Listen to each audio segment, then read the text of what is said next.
the Post Newspaper Podcast, your community news. Ladies and gentlemen, thanks for coming back to the podcast. My special guest today from NASA is Cheryl Gramling, the Lunar Position Navigation and Timing and Lunar Standards Lead. And we're going to talk about moon time, something I didn't know existed until relatively recently. So Cheryl, I wanted to have someone come on and talk about that. So let's kind of start there. Let's talk about this new time standard for the moon. Okay. What in particular would you like to know? So let's start with the origins. Where did the idea of having that standard come from? Because, you know, we've been to the moon, what, 50, a little over 50 years ago. And did that exist back then where there was a concept of let's come up with a time. So when when we're working on there, we need a different time standard, or how did all this come about? Yeah, so things were very different back in the Apollo era. Sure. I can't speak to whether they thought about this or not. Okay. I was pretty young then. But in more recent terms, when we start to look at the need for sustained human presence and building a lunar economy, then having a time that's associated with the moon or that celestial body is important because we're going to be operating on and around that body. And to do that in a safe manner, then we have to have a time scale that's represented by that body. Okay. And so how do you go about figuring out what that time standard needs to be in relation to what we have here on Earth? Yeah, so we will always use the coordinated universal time on Earth, right? That's part and parcel. And what we would do on the moon is look at the special and general relativistic effects, right? There's a different gravity, there's velocity relative to Earth. You've got lots of perturbations from sun and other planetary bodies. And so that all introduces a shift, if you will, a drift in the time scale for the moon. But you need to understand the lunar time scale and then relate that back to Earth's time scale, because we'll always be communicating with Earth. Not always, Right. but we'll always have to be sending data back to Earth. Okay. So how will that time standard be established? Will it have a name? Does it have a name now that you've given it? Like we have Central Time and Pacific and all that. What will the lunar time be called? Oh, okay. So in the same way as we have coordinated universal time, or UTC, we would, per the OSTP, the White House Office of Science Technology Policy, Celestial Time Standardization Memo, we would try to have something called coordinated lunar time. What you were referring to is, Central and Pacific, those are time zones. Right. And it's a little different than a time scale that we would be using at the moon. So this is the guidance from the White House, and we now need to take this to the international bodies that set these standards and work with them to establish all of this. Okay, that's a good question there. I'm glad you brought that up because obviously we're not the only ones going to the moon, and we work. NASA works with partners, global partners around the world, and you talked about an international standard body, so everyone would have to agree that whatever that time is going to be, everyone recognizes it. Is that correct? That's correct. Yes, absolutely. Okay, and does that process seem like it's going to go pretty smoothly, or is there any debate as far as well, maybe another country thinks it needs to be something different, or is there kind of a consensus for this? I think that we're early days yet, so Okay. we'll see how that process fares. Okay. And when did this start becoming a reality? When did you start planning for this? Was this something that came out when Artemis started and when sort of this new directive to go to the moon and started colonizing it and everything happened, or was this years ago? So there are lots of reasons for having time that relates to the moon. So I would say that it really started picking up speed or some interest when we started looking at having to do position, navigation, and timing in situ at the moon, right? That's when it started to become necessary. We need other fundamental elements to come up with the reference system, and time is one of those. Okay.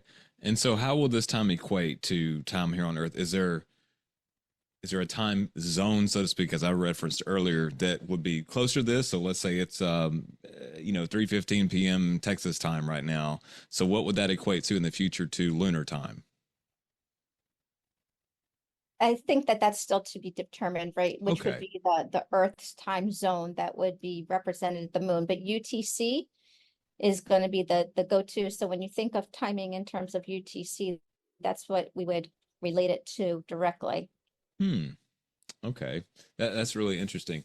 So I guess whenever missions start happening, going back and forth to the moon on a somewhat regular basis, it's going to be very contingent on making sure everyone's on that time scale. So how did they do it in the past? When I know we weren't around during Apollo, but obviously you've probably done some research and learned things along the way. How do we do it then? And in fact, a little bit of a, I guess, of a side question would be like we have the ISS now. No, it's not, in any one place as long as the moon is, I guess, even though the moon's traveling quite rapidly as well. But I know talking to people in mission control here at JSC, they always have to kind of keep up with the time as the ISS is moving around. So is it going to be very similar where it's constantly changing depending on where it's at in relation to the Earth, or is it going to be fixed?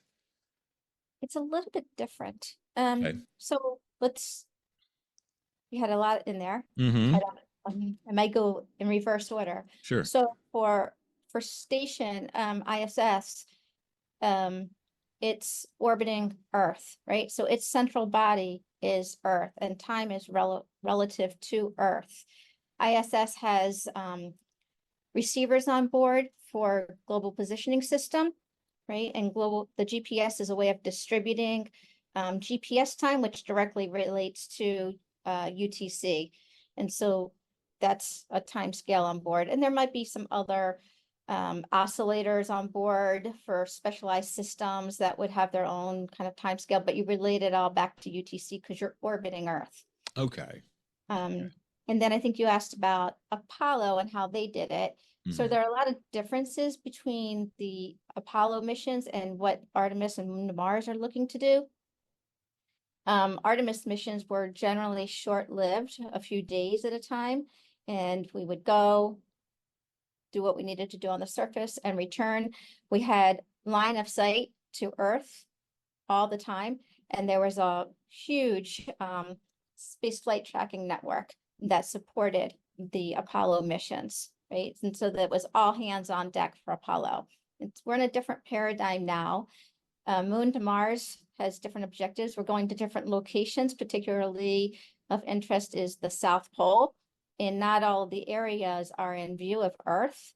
So you don't have that luxury of having Earth to communicate with directly all the time, or to have what we call radiometric tracking data, right? Your range and your Doppler to figure out where your position is and your velocity, which is all done on Earth for Apollo. So we don't have the luxury with Artemis to see the Earth or to even see current GPS solutions all the time. So we need something to support position, navigation, and timing in situ. And that's a real difference. Plus, with sustained presence, we need it all the time. We need it consistently, and you need a continuous scale that keeps going. So you have clocks that keep going and can't really be disrupted, can't sort of interrupt time. Mm-hmm. Okay. And people that are working on this with you, is there a team of people, or are you the person doing it by yourself? Surely you're not doing all this by yourself, but Oh, talk no, about, right? I guess, the group that's put together to do this. Is it just in HQ, or is it all over the place? Oh, it's spread out. It's spread out throughout the government, and there are partners throughout the international fora that we work with as well. Okay. When the directorate, did that come under the current administration, or did that come from previous administrations? Do you mean the Celestial Time Standardization Memo? Yes. Oh yeah, that just came out a few weeks ago Oh, under the okay. current administration. Okay, but that's something that's been, I guess, been worked on for some time before. I would imagine this didn't just come about a couple of weeks ago. Like, it's, I guess, been discussed and sort of planned for some time now.